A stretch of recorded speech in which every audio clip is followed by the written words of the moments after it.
You're listening to Chillworthy, a podcast where two best friends discuss mysteries, murders, and anything in between for your enjoyment.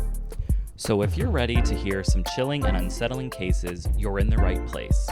Happy listening.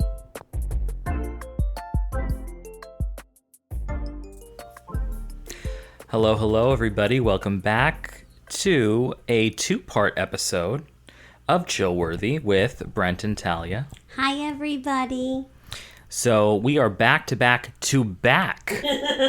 these episodes. Ba-boom. Right. Crazily enough, we've just got a long episode again today. There's a lot going on with the Maura Murray case. Very nice. I mean, the case is not nice. It's very nice. But this is nice. Yes. So obviously for you guys, it's been a week. So I'm going to do a very, very quick recap. And basically, Maura Murray was a college student. On many accounts, she was very responsible and dependable, but during a time, she started to act a little more erratic. She was kind of having some issues. She got into a car accident 2 days before she disappeared. Then 2 days later, she gets into another car accident on a very desolated area of road. There are two neighbors who see this car crash happen. Well, I'm sorry, one of the neighbors sees the car crash happen. She calls 911 and says she sees the driver in the car. There were some discrepancies over what she saw in terms of who was in the car, but she says she did see somebody in the car. The other neighbor was a bus driver who was driving past. He sees Maura next to her car, outside in the cold, shivering. It had just snowed. He asks her if she needs help. He said, I'll call 911. She is feverishly telling him not to call 911. We later find out that there's open alcohol in the car, which is probably why she didn't want him to call 911. He asks her if she wants to accompany him back to his house, which is a few hundred yards down the road, while they wait for the AAA, who she had already said that she called. She declined. Talia was in favor of that. He goes back, even though she told him not to call the police. He was worried, so he did end up calling the police. By the time the police get there, in a 15-minute span of time, Maura Murray goes from being stranded with her car on the side of the road to never being seen again. Did I miss anything, you think? I don't think you did, no. She took the alcohol with her, which I found to be strange. So they say, yeah. And, of course, there's just the typical police didn't do enough arguments. Didn't start for about a year to look into it. Yeah, so there were, the normal things that always seem to happen in terms of it was taken like, oh, she wanted to disappear and, she was suicidal or, foul play wasn't involved type of energy happening. Nonsense. So that's where we left off.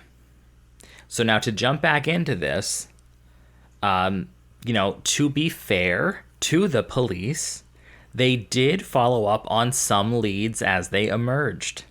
Okay, Shocker. So Maura's friends and family were interviewed. So good. Her boyfriend, Bill, he flew in to assist in the search. When Bill arrives on February 11th, now, for those tuning in again, Maura disappeared February 9th. Speaking of him, though, I will say, What will you say? I think with just the distance overall, I'm not suspecting him at all in this, but I just feel like, a partner should come when the other one goes missing for sure.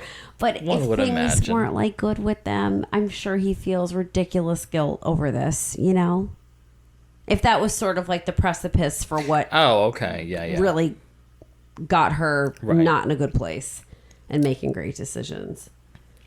So when Bill arrives on February 11th, he was interviewed by police and then he joined in on the hunt. So something of note here, Bill had turned off his cell phone during his flight. Now listen to this. This is pretty interesting. Bill turned his cell phone off during the flight, and when he landed and he checked the messages, he found a voicemail that was deeply disturbing. That sound could mean a lot of things from Talia. Anyway. Yeah. We don't know what it means. So it was a very disturbing message. The message It was time-stamped sometime Tuesday. Which was the 9th. Was it the day that she got into the second accident? The Tuesday. 9th was a Monday. So the day after she went missing. Right, yes. Okay. So a Tuesday. So it was time-stamped sometime Tuesday. And this voicemail was of a woman sobbing quietly and whimpering on the other end of the line. It had to be her. But didn't come through under her number. So he was convinced that it was the sound of Maura crying. So authorities did manage to trace the call, and it had come from a calling card issued by the American Red Cross. Like, I don't know if that means, like, what, a disaster That's what I'm thinking, like disaster relief. And why would Maura ever have something like that? So, to this day, no one knows for sure if this voicemail was Maura on the line or not. Oh. And if so, why was she crying like that? What was she trying to say, if anything, before the message cut off? So this is just another one of those eerie things that is just... It's what makes the case so fascinating to so many people. Yeah. Law enforcement couldn't trace who used the calling card, and no further calls like that were ever reported. So by the end of that first week, as search efforts expanded, law enforcement's tone shifted. After days of combing the area with no success, New Hampshire State Police Lieutenant John Scarinza, he acknowledged this mystery publicly, and he noted, quote, "We certainly don't know why Maura left school. We don't know why Maura left school. What clearly did not make sense was that she didn't confide in anyone." End quote. The lack of answers would eventually lead the case to be transferred to the State Cold Cases Unit in 2009, so 4 years later. Yeah. So in those years since, the officials have maintained that the investigation remains active, even if periods of intense search have come and gone. As Senior Assistant Attorney General Jeff Strelzin, he said in 2010, "We don't know if Maura is a victim, but the state is treating it as a potential homicide. It's being handled as a criminal investigation." Well, all right, but this is 6 years later. Absolutely. Good luck Jeffy to everybody. Boy. Jeffy boy. No, I mean, good, I guess. Yeah, but a little late. You know, yes, and speaking of that, this was a cold comfort to the Murray family, who from day one felt that all of this basically precious time had been lost. Completely. You know, the father became very vocal about all of these missteps that he saw, and at one point he even petitioned the governor, and he started filing lawsuits in an effort to obtain police records and push the case forward. But in those initial days of February 2004, no one could have predicted that Maura's fate would still remain unsolved for literal decades. And, well, as you see right here, the true crime community would still be talking about it to this very day. So here are some of the theories and the speculations about what was going on there. So the first one, abduction or foul play. Now, see, that's the first one that should have been on the radar. Mm-hmm. And I don't I just think it had to be somebody who passed in the car. And, you know, she, I'm sure, came across as someone vulnerable. Butch had commented she really wasn't dressed that great for the weather. So she's like compromised in that way. I'm sure she was emotional. It had to be someone in the car, especially the dogs. The fact that the scent was just gone. Yeah, I agree. So, obviously, like I said, the first theory is that some predator, either an opportunistic stranger or somebody local, perhaps one of the motorists who passed by after the crash, they offered Maura a ride and then they harmed her. Like you just said, the fact that her scent ended abruptly on the road supports the idea that she entered a vehicle. Over the years, there have been a few questionable individuals on the radar. So, in late 2004, for example, one man turned over a rusty, blood-stained knife, alleging that his own brother, who lived less than a mile from the crash site and had a criminal history, might have used it to kill Maura. And this reminds me of what was the case where everybody and their brother was turning in this man? I was going to say it was with the brother and the brother-in-law, but I don't think it actually was. The one who, what was that, Tamala? I don't think it was that case, though. It wasn't D.B. Cooper. Well... I mean, his family members were doing that, but I could have sworn this was somebody else. I agree with you, and I can't think of which one it was, but there was something. Like somebody take... The wife saw the husband drop something into a river. I thought it was your story. Oh, it was D.B. Dubu. It was D.B. It was Dubu Kupu. It was D.B. Cooper. Well, allegedly. Well, yes. We don't know. I Right. think we should just leave him alone. He was a gentleman. A gentleman and a scholar. For the 800th time. All right, well, but that was the case. Anyway, this guy is saying that his brother might have done it. Then, in 2006, there were cadaver dogs searching an A-frame house in the neighborhood where Maura disappeared that was once occupied by that very brother. So, when they were in there, they reportedly went, quote-unquote, bonkers. I love that word. Signaling the possible presence of human remains in a closet. Ugh. So this led investigators to cut out some of the carpet for testing. Why didn't you just open the door? No, I guess they... I don't know. They did. However, no definitive evidence linking these finds to Maura has ever been made public. The carpet samples did not yield any answers. Now, they might have checked it 3 years later, but still didn't yield any answers. And the knife story was never corroborated. So some family members of that man later claimed that he made it up for attention or reward money. Ugh. Classless. Yes. And cruel. Yes. You know it. Still, the foul play theory remains credible to many, including Maura's father, who long believed that what he calls a bad guy encountered Maura on that road during that night. And in his view, someone local might have quickly picked her up in that brief window and harmed her, disposing of evidence in the remote mountains where this road was. This theory is chilling, but of course it would explain the total lack of trace left behind. And as one retired police detective said in an interview about this, quote unquote, it appears that something beyond a mere missing person case is happening here. Something ominous could have happened. Well, yes, sir. Absolutely. Ding, ding, ding. Where are the effing bells? He ain't just whistling Dixie. Of course, the next one, the big old favorite, the old standby, she ran away. Wants to start again. Right. Who are we to interfere? We aren't. We shan't. On the flip side, many speculate that Maura just orchestrated this on her own. That she intended to leave her old life behind and start fresh elsewhere. Proponents of this theory point to her actions that day as evidence that she was planning. She lied about a family death. She withdrew cash. She packed her car with her belongings. And she was researching places to stay in both New Hampshire and Vermont. So, could Maura have just been escaping something?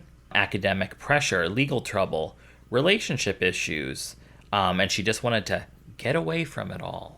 As even her family initially thought this when they saw the way she had packed her car. But that's a pretty big jump from, I need a break, to I'm starting a new life. Exactly, and not to return or communicate with anyone. To not have told a single soul about any of this, it just scares me for her. There are more extreme versions of this theory. Like one of them talks about how Maura might have secretly met up with another person, whether that was a friend or a lover, who was traveling separately, and together they disappeared and maybe went to Canada. Where did that, that's so specific. Canada? Well, yeah, that's what she was up to. So arbitrary. I mean, I guess she just went farther north, I suppose. But like, where the hell? Like, there weren't even any travel plans or like a passport was out or anything to make anyone think she was going and leaving the country. Maybe she did it great. Maybe she did it very secretively. Well, yeah, I don't know. I guess they just thought Canada would be the place. I guess like New England makes sense, like distance wise, but it just is odd to me. You would go straight to that. And I guess they didn't go straight to it, but like, you know, yes, it's the northernmost country. Does that make sense to say? Yeah. Sure. From there, but I just think it's like a bit of a leap, I guess, is what I'm saying. I see. Yeah. Well, who am I? Right. You know? Right. Who are any of us? Right. So, okay, there was this, in terms of the Canada thing, there was this investigative journalist by the name of James Renner, and he was talking that he was like pursuing these leads that Maura was alive in Canada under a new identity, although nothing concrete ever emerged from this. And skeptics of the runaway theory point out that all of Maura's personal accounts, like her bank cards, her phone, everything went dark right after she disappeared on February 9th. Not to mention that she left behind all of her items that like can't be traced, like books, stuffed animals, these things that were left in the car. So like people are just saying, why would you assume that she is just bebopping around Canada? Right. But those things specifically make me, as terrible as this is, make me think like, you know, she was pretty soon no longer with us after that all happened. I assume so as well. So the next one is accidental death. Of course, we always have the oldie but a goodie, hypothermia. People love the hypothermia. So this one is that, you know, she crashes, she sets out on foot because she does it purposely though. She still wants to run away. She sets out on foot because she doesn't want to get caught for the DUI. And then she just succumbs to the elements because that night was recorded to be around 32 degrees Fahrenheit.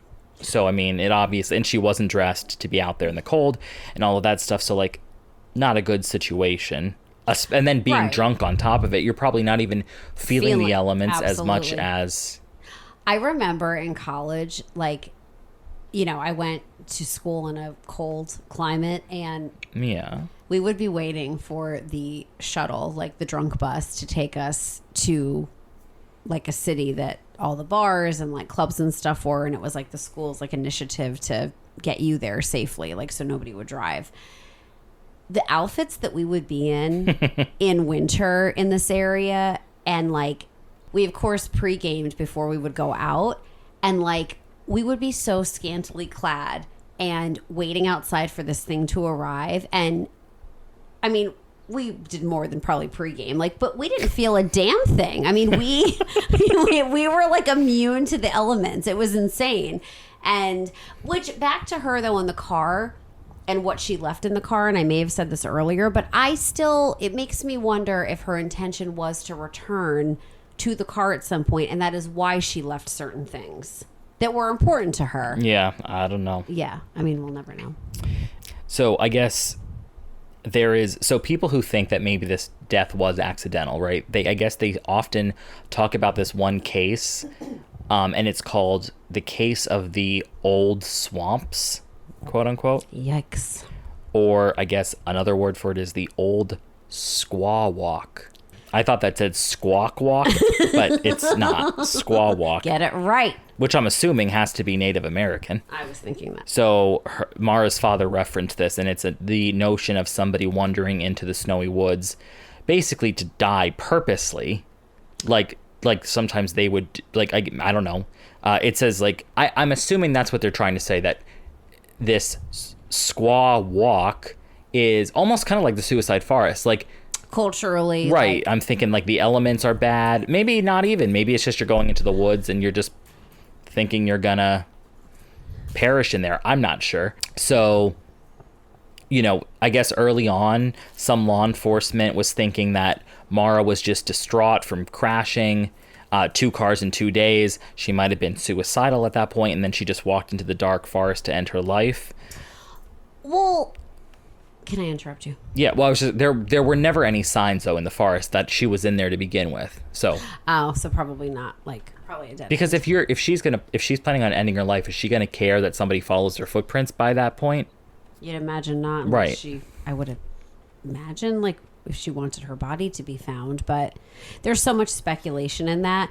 I was going to say, in terms of, like, that she potentially wanted to commit suicide, take out that she just got into 2 car accidents in 2 days. I mean, that obviously is not good, but, like, I still think something was going on with the boyfriend. I mean, you said there were, like, issues with them, but, like, I think she found something out, and that's what led her to be so distraught, not thinking clearly, like, being distracted, getting into these accidents, drinking heavily, driving and drinking. Like, it didn't sound like that was a thing that was common. Yeah.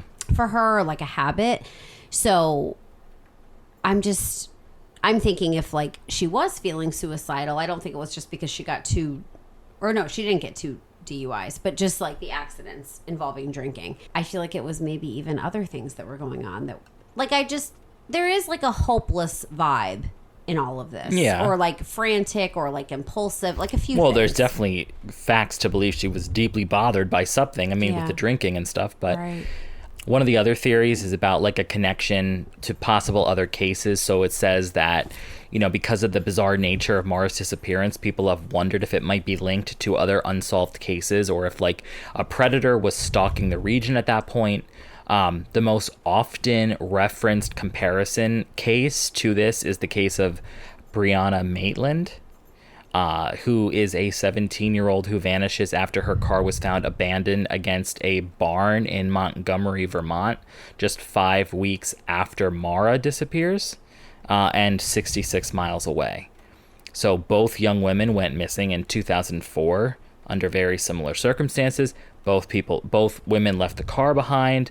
It was a rural setting. It was nighttime. No traces of the driver. So, like, people were wondering if there was just something else serial killery out there happening. Right. I mean, the timing of that is kind of insane, and the proximity. Excuse me, I just have to say quickly. What would you like to say? I would like to tell you that you recently said a dream of yours was that You don't have to tell me. I know what I said. Well, I'll tell the chillers. Brent informed me a dream of his was that we are actively doing a podcast case, episode, whatever, during a thunderstorm, and it's freaking happening, man. Yeah, it is freaking. Hell yeah. Yes. Right. Speaking of this serial killer, yes. Last night I watched not the best movie I've ever seen, but okay, it's fair. It was from 1990. 1993. Or maybe 1995. Okay. Something. It was about a serial killer. You never saw this movie before? No, it was called Copycat with Sigourney Weaver. Sigourney. Ashley likes her. I mean, I think she's a delight. I don't mind her. I don't love her. It's fine. She's fine. She's a 3. Right. I'm kidding. That's terrible. I'm just being funny about books. Book ratings. All right. And it's about her. She's agoraphobic. Oh. God, because a serial killer tried to kill her once because she is like a psychologist who studies them. And then the other person is, and I don't know her name, but she voiced Elastigirl in the, Incredibles. Yes. I instantly knew her voice. Wow. She's like, leave the saving of the world to the men. I don't think so, ladies. I don't think so. I'm not doing it good, but you know what I mean. I know it. I freaking love that movie. I never saw the second one. I assume you did. It was so-so. Yeah. Okay, that makes me feel better. I didn't watch it. The Incredibles is one of, like, my up there favorite Pixar movies. Fascinating. Yeah. Okay. It's nice. I like it. Yeah. Okay, keep going. I know I have to tell you something. But I mean, I'm just saying. So I watched it. It had definitely, it was hardcore 90s, but in a great way. I was going to say that can be very nostalgically refreshing. Yeah, it was wonderful. Refreshing. But I'm just saying, like, it was no Silence of the Lambs. You know what I mean? Gracious, of course not. Of course. So, speaking of movies and, like, horror and, I feel like appropriate for our podcast. Did you watch Sinners yet? No, I didn't. I don't even know what that is. Ashley was I feel like you would be into it, but it's, like, super rich with history, which is not totally your thing. This movie was freaking fantastic. Like, it was amazing. So it was an all black cast, and it, you know, dealt with it. So it starts in I'm not sure, but 1930s. Okay. So Ku Klux Klan is a theme in the story. Mm-hmm. Segregation is discrimination against black people is definitely there. Slavery and vampires. So it's vampiric. I will say, like, you know, it's like supernatural, but the history. Oh, and also very like big into music, specifically blues music, which was like the soundtrack was fantastic in this movie. The storyline about the music was fantastic. Bum bada bum bum. The cast was phenomenal, and so many likable characters. So, like, you know, Ashley doesn't like horror movies, and she was like, "Oh, I think you're boring." But she really, really wanted to watch this, and she's like, "You like horror?" And I was like, "Yes," but I'm like particular about it. I can't handle everything. We'll be watching Jeepers Creepers soon. Right, absolutely. This coming weekend. Absolutely. Right. So, daylight only. Right. So she's like, you know, I thought you'd love this. Like, you like horror. I don't, but I really want to watch this. Like, all right, fair. So I loved that she was into a horror movie, wanted to see it. So, okay, so we get it. We're watching it. And I said to her multiple times, like, this isn't very horror-esque. Like, it took a while for there to be the first, like, spooky thing that happened. And everything that happened was manageable. I will say it did get very gory at times, not consistently. But it was so well done. Like, I can't say enough. And it reminded me of, like, how, you know, like how with certain books that I love, I'll say, like, oh, I couldn't stop thinking about it. I thought about it for days after. You can tell it's a sign of a good one. Yeah. The movie, like, we've both been coming, like, down in the morning and, like, waking up and being like, I was thinking about the movie again. And we're both doing it. It shows. Awesome. Right. It's the sign of a good freaking movie, man. All right. I'm happy you're happy with it. Thank you. All right. Sorry to interrupt and get in the weeds as usual. I wanted everybody to know. So go watch it, especially if you're into vampires, and just, I don't know, you got to see it. All right. You heard it here first, everyone. So basically, it's like at the end of the day, just keep in mind that like all these different theories are not even mutually exclusive, because Maura's fate could have involved different elements of all these things. Like, she might have intended to start fresh, quote unquote, of course, and then somebody grabbed her anyway. Right. Or she might have been running to hide and then hitched a ride with the wrong person. So, I mean, I don't know. I'm just saying there's so many different angles and so many different combinations. So, like, I mean, nobody's ever going to know at this point. No, exactly. And hitching the ride with the wrong person, I keep thinking to, like, what I said earlier about, I wonder if, like, she intended to come back, then wasn't able to, whether, like you brought up earlier, maybe it was just as simple as hypothermia, but the fact that the trace of her was gone and the dogs couldn't find her, I feel like, right. You and know, that's like, why the dogs never even went into the woods. Right. Like, somebody got her, and then that's, of course, why then she didn't return to go get her stuff, because I just feel like she was going to go back for everything. And, you know, if somebody freaking... the whole thing is extremely sad. So in terms of the aftermath, in the weeks and the months that followed her disappearance, her family and friends were... I mean, it was miserable, obviously. Right, of course. They refused to let the story fade. So Maura's father, Fred, he became the driving force behind the search for his daughter. He was on the ground in New Hampshire within 2 days. He organized the search parties. He plastered flyers around the area. Fred returned. Right. Fred returned to Woodsville, which reminds me of Woodsboro. Absolutely. God. Now, remind me, I'm sorry. We're getting in a lot of movies weeds.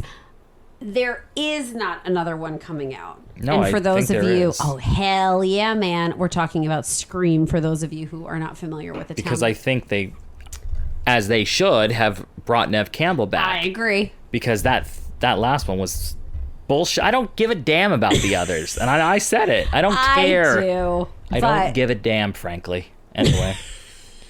All I want is Sydney or stop.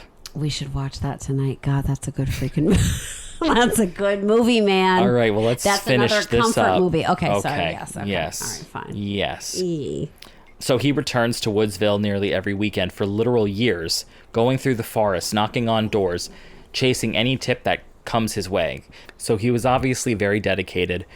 On anniversaries of her disappearance, he would stand vigil at the crash site, just handing out missing persons posters. In November of 2004, so 9 months after Maura disappeared, Fred appeared on the Montel Williams show. Oh my God. And how does something like this not consume you as a loved one, as a family member? I think it could just easily take over your life, and it breaks my heart for these poor people, these poor families and loved ones of the victims. He personally petitioned the new Hampshire governor for more help, but he felt like it was stonewalled by what he perceived as a lack of transparency from authorities. Like with the investigation. Yeah. So Fred took the extraordinary step of filing a lawsuit in 2005 against law enforcement agencies attempting to obtain case files. So basically he could see what they saw, I guess. And Fred's persistence, however, sent a clear message that the Murray family was not going to give up on finding Maura. Maura's disappearance gradually grew from a local news item into a national true crime saga. And like I said, I've seen this everywhere. I never looked into it before. So in 2006, 2 years after Maura disappeared, her story was featured on ABC's 2020. Barbara Walters. I'm Barbara Walters, and this is 2020. That reminds me of Adam Barrelay. Oh. He is a man. Oh, God, I was going to say, but we don't have the time for this. No, we're going to tell everybody about him. So please, I think his last name is Baralet. I don't freaking know. I'd imagine. I'm not sure what country he's from. Is it Australia? New Zealand? I was getting a Europe vibe, but I don't know. Yeah. He's a wonderful man, and he's like a crystal guru, and he has YouTube videos, and he has a particular way of speaking that reminded me of that. And this podcast that I listened to about crystals, which I don't have the name of it with me, but I'll find it and then will. Will you? I will. You promise. Shall. I sure do. I will do it before we end today. But it sort of shifted, and it used to be a girl who would talk about a crystal. She would do a question from a listener. She would give the crystal history. It was it still is lovely, but it used to just be her. She has a crystal school. Then it shifted. I hadn't listened for a while. I went back to it, and now it's she calls it the crystal confab, and it's her and I want to say 3 men, possibly 4, and Adam is one of them. I think I told you this. Yeah, absolutely. I did, yeah. So, highly recommend it. Well, if Adam's listening, we say hi. Oh my gosh. If he responded, commented, anything, can you imagine? I'm still waiting to hear from David Archuleta, so I don't know if that's going to happen. Anyway.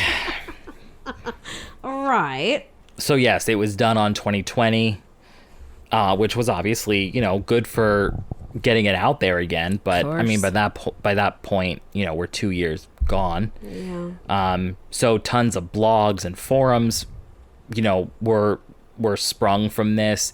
There was an Oxygen documentary that happened later on.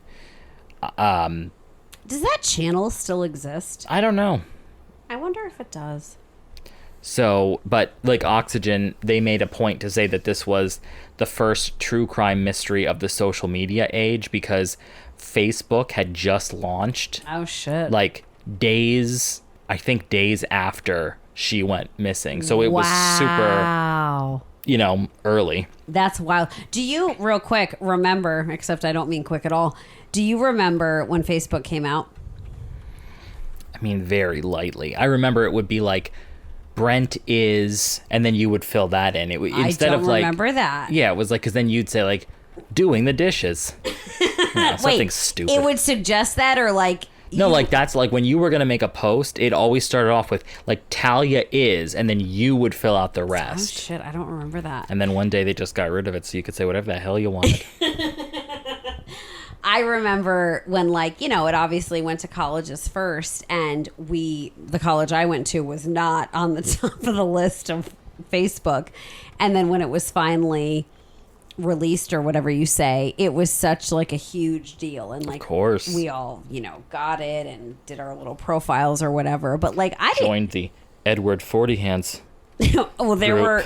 Right, I think that's when pictures kind of took off. Like, you would upload these photos, and like, it was a wild time. And then I don't have Facebook anymore, but when I, you know, did post that time, it's like insane how Facebook changed. I think it's sad. And you could only get it in the beginning if you were in college. Yeah, what a weird, but whatever. I don't know. Right. Who the hell knows? Who are we to say? We're not. So by 2017... interest in Maura's story was like surging again, you know, because these stories get like, they kind of go away, then they like, you know, come back, whatever. Yeah. Depending on like if documentaries, you know, I'm sure the Tylenol killer is probably back to being pretty popular. Totally. So the FBI in 2017 conducted a fresh sweep of the area just to kind of like, you know, I guess just see what's going on there. And they even excavated a basement of a home near the crash site in early 2017 after they did some ground-penetrating radar. Yowza. Which suggested that there was something weird under the concrete. Like buried? Yeah, but unfortunately, nothing was actually found. Oh, good. So. Dead end. Yeah. Deado. And her father was like, he was quoted saying, "This one hurts because I thought we finally had it." That breaks my heart for him. Fred never gave up. And what parent does? I mean, we hear that all the time in these cases. Yeah. So, yeah, that's what I have for part 2 of Maura Murray. Well, you did a very good job. Well, thank you so much. Very, very sad case. As they all are. Exactly. As are they all. Exactly. Well, Friday the 13th wasn't too sad. That's correct. Neither was... What was that thing called? The murder chair? The devil's chair? Whatever. Right. And what else? There were other things that weren't terrible. You did that vampire one. Would you please? I'm so sorry. I'm trying to keep the microphone by my mouth, and I was doing pretty well, but that's... Well, I don't know. The vampire one where the entire family dies? I don't know. That wasn't all kicks and giggles, but all right. That was pretty terrible. Bad example. That one wasn't too bad. I mean, they did, you know, what was it? Unbury most of the family. What, resume?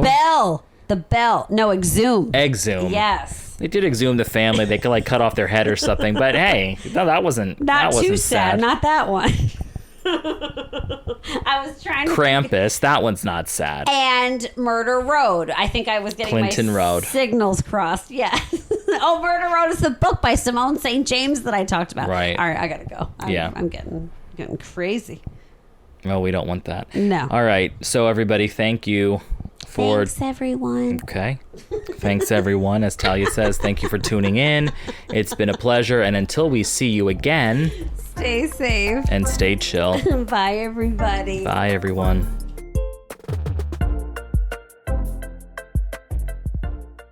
You've just listened to Chillworthy. Thank you for joining us on this latest episode. While we strive to keep our discussions engaging and lighthearted, we also wanted to take a moment to acknowledge the real lives and events that are at the heart of these stories. We try to approach each topic with a sense of curiosity and respect, fully aware of the impact these events have had on the individuals and their loved ones. Our goal is to honor their memories by keeping their stories alive and shedding light on the mysteries that surround them. If you enjoyed this episode, please remember to subscribe, rate, and leave a review, and don't forget to join us on the next episode of Chillworthy.